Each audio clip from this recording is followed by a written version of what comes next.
Okay, welcome back. Continuation of of our video from the first part. This is the second part, and I'm sure this one won't be as long as the first part. Okay, so when we found out that she had that infection, and so we had to start treating the infection, they pumped her with as much antibiotics as possible. I'll try to fix a recording of her. At this point, she was 1 year old. This was after her first birthday, and you'd see how lean she was, how small she was, how lethargic she was. In fact, at a point we were like, it was like, God, just keep this child for us. And I mean, this was my first child, or this is my first child, and it was my first experience of motherhood. And I mean, is this what motherhood is? That's just a question that kept popping in my head. But we went through that phase. One story that I forgot that I want to share. So I'm going to call the name of the hospital. I don't know the name of the doctor. But so while I was while I was hopping from hospitals to hospitals looking for solution, looking for a diagnosis for my daughter, I was referred to LASUTH. LASUTH is Lagos State University Teaching Hospital. So on this day, I came. The doctor that was on duty, maybe he was a student doctor, I don't know, but he was a young guy that was on duty, asked me why we were here. I now explained, this girl she was about 11 months then. I said, this girl is 11 months old and she's still weighing 5.8 kg. We've done all we can. We've tried to give her as much food as we can, but she's not accepting food. She throws out the food. She struggles to swallow the food and all of that. And I don't know what else to do and everything. The doctor looked at me and he said, you're a very responsible mother. Okay, now get this picture. This is someone who had gone through months and months of blaming herself and feeling like she's not doing enough, like she failed her child and all of that. And he looked at me and said, you are such an irresponsible mother. You know, the shock in my face was like, what? He said, how can you let your child be like this? 11 months is when you're coming to seek solution for a child that is like this. See how your child is so malnourished, not eating anything. Have you made pap? Make pap. He was saying all the things that he was saying. I said, do you know how many hospitals I've been to? And I said, don't tell me that. If you are worried about your child, you won't be like this. See, you don't have time to do makeup. The makeup that I had that day was just ready. See, the way I'm looking now, I wasn't even looking like this that day. I didn't even draw eye pencil. I just put brown powder and put lipstick, and that is because I didn't want to look like my problem. And I was even on low cut, my very tattered low cut then. I didn't want to look like my problem. I had to chop off my hair to know what I'm doing with my life. Let that be the least of my worries. And I just put powder and I put lipstick, and I went to this man's hospital. And he said, look at, you even have time to be doing makeup and your child is like this.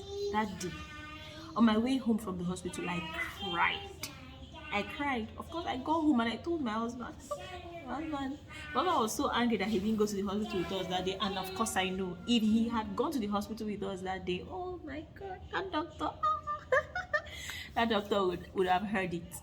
But that was it. That was one experience that shook me. So as I was saying, we got we went through that phase of the infection. We thought we were going to lose her. You know, in the hospital where we were, in the ward where we were, we lost about 3 children for the span of time that we stayed. We lost 2 children in the same space, and then about 4 children. We lost 2 children in the same space with us. then lost two others outside of there. You know, while I was in that hospital, I felt, for the first time in my life, I felt death physically. I felt death physically, and it was a very first death scare that I ever had with this child. And we went through that phase, and so the doctors looked at her and everything. They just classified her as she's failing to thrive. They recommended everything that they recommended, did the tests that they could do.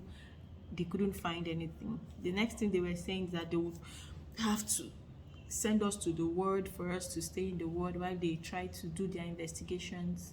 And it was a tough time. It was a tough time for us, but we went through that phase, and then it was as if there was nothing more to do. You know, when you know that there's a problem but you don't know what the problem is, there was just nothing more to do. We're just left with our faith, our prayers, and doing whatever we knew to do. So we stopped. Of course, we had to stop force feeding her. We just had to, whatever she's able to take. The quantity of food she was eating at the time was the quantity of food that a 6-month-old would eat. In fact, most 6-month-old won't even be filled with that, the quantity of food that she was eating. You know, if you're familiar with scoops of Cerelac, she would take only 4 scoops. That's what she was able to take per time, and it was a struggle. So we did this after her first year.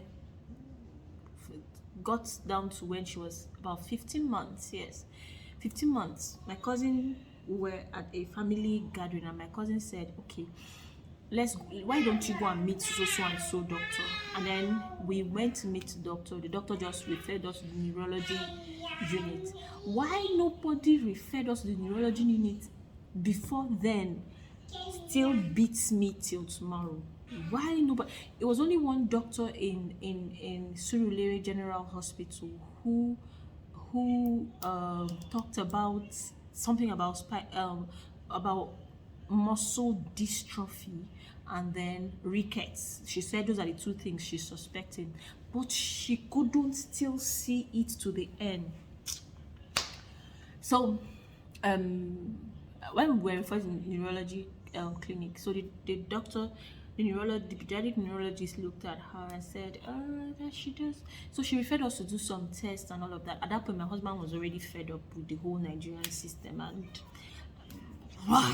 no, we can't do this anymore. And then he now said, okay, let's get to Dubai and go see some doctors. So we talked to some doctors online and some pediatricians online. We told them that we're coming, and they said no problem. We got to Dubai. We got to Dubai on a Sunday.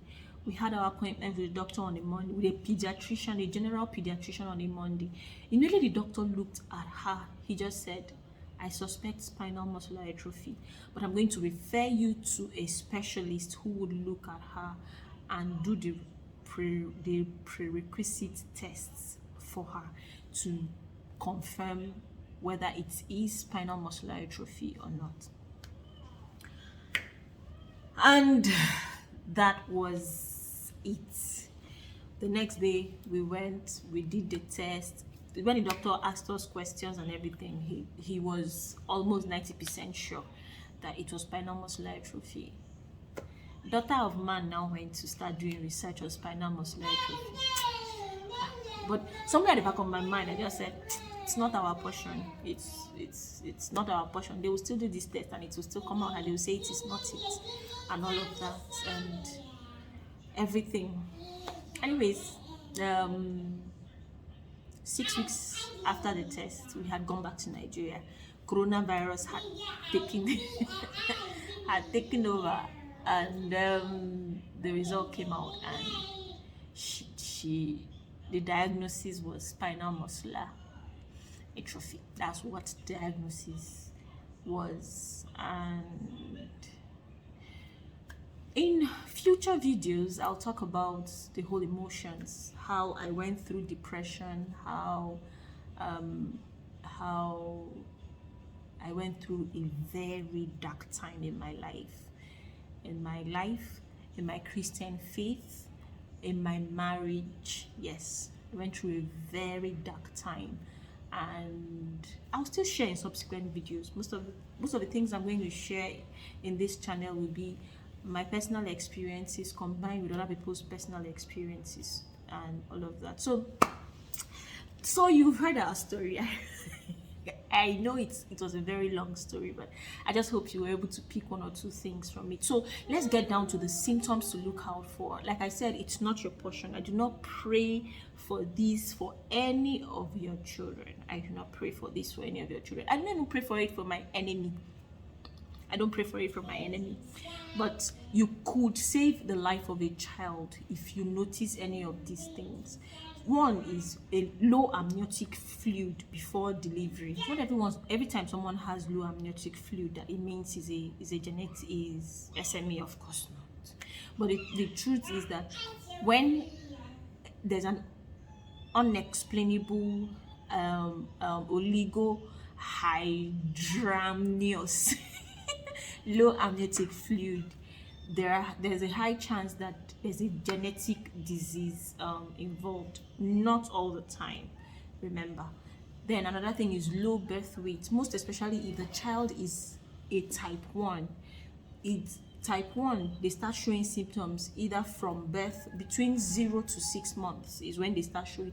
They show symptoms between 0 and 6 months. If the child is a type 1, most of them may come out with very low birth weight. Then there's floppiness. That was one of the things I dismissed under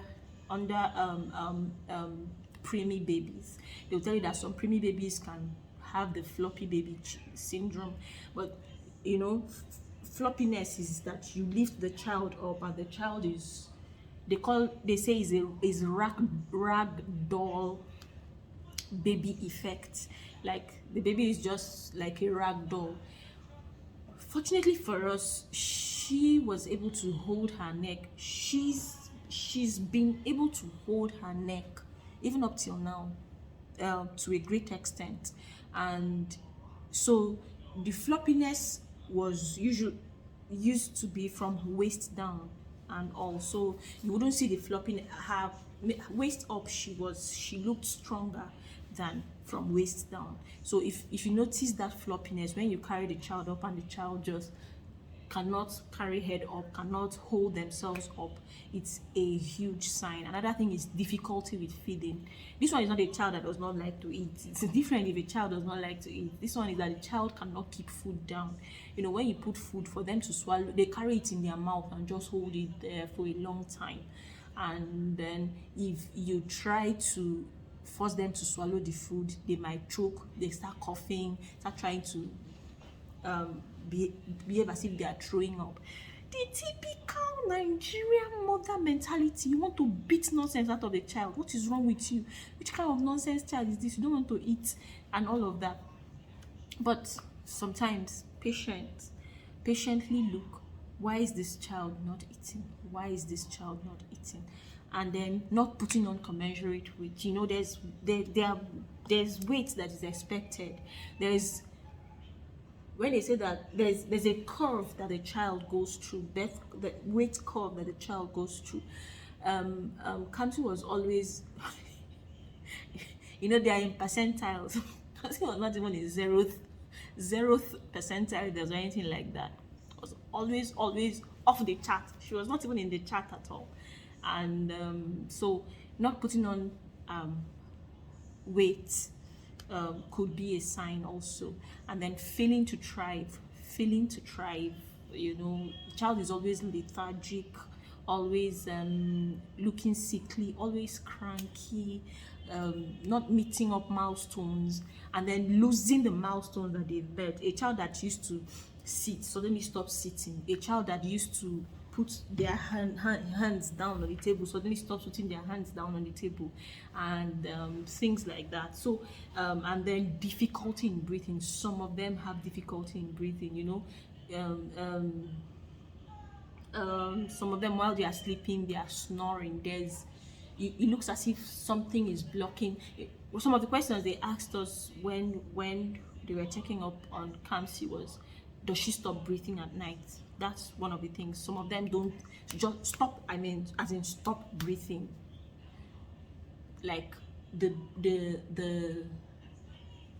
what's this pipe here? The trachea collapses at night. Yes, the trachea can collapse at mostly at night. Happens to them at night.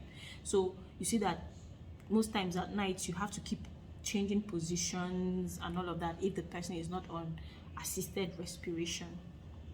And also, if you notice any of these symptoms, combination of any of these symptoms, please just you can tell the parent, have you asked the doctor about this? You understand? It's a different thing. You cannot err by asking questions. They ask and the doctor will say no. If it is it, so and so. Some of them don't know. Our doctors do not know this. I've told you, it took me between 5 months and 18 months, a full 13 months to get a diagnosis.